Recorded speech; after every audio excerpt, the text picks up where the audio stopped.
Yesso may ഗദം ദീക്ഷുദാന പ്രതാപാത് ജഗദ്വസ്തു സർവം കരേയത് പ്രസാദാത്. ശങ്കരജയന്തി ആഘോഷങ്ങളുടെ ഭാഗമായി സമ്പൂത് ഫൗണ്ടേഷൻ കേരളം തിരുവാലി സെന്ററിന്റെ ആഭിമുഖ്യത്തിൽ ശ്രീശങ്കര സ്മരണാഞ്ജലി സംഘടിപ്പിച്ചു. തിരുവാലി തൈക്കാട് പന്നിക്കോട് വീട്ടിൽ വെച്ച് നടത്തിയ പരിപാടിക്ക് ആചാര്യൻ പ്രണവാനന്ദ സരസ്വതി നേതൃത്വം നൽകി.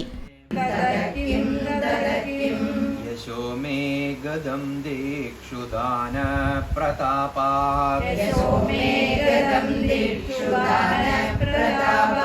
ജഗദ്വസ്തു സർവം. ശ്രീശങ്കര കൃതികളായ ഗുരുഷ്ടകം, ഗുരുപാദുക സ്തോത്രം, സസാധനാ പഞ്ചകം, ഭജഗോവിന്ദം, മനീഷ പഞ്ചകം, ദക്ഷിണമൂർത്തി സ്തോത്രം, നിർവാണാഷ്ടകം തുടങ്ങിയവയുടെ ആലാപനവും ചടങ്ങിൽ നടന്നു.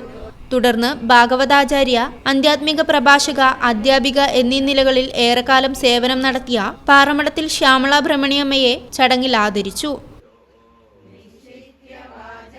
News bureau, Malappuram. Qatar golden diamonds, Calicut road, Valanchery main road, താനാട്.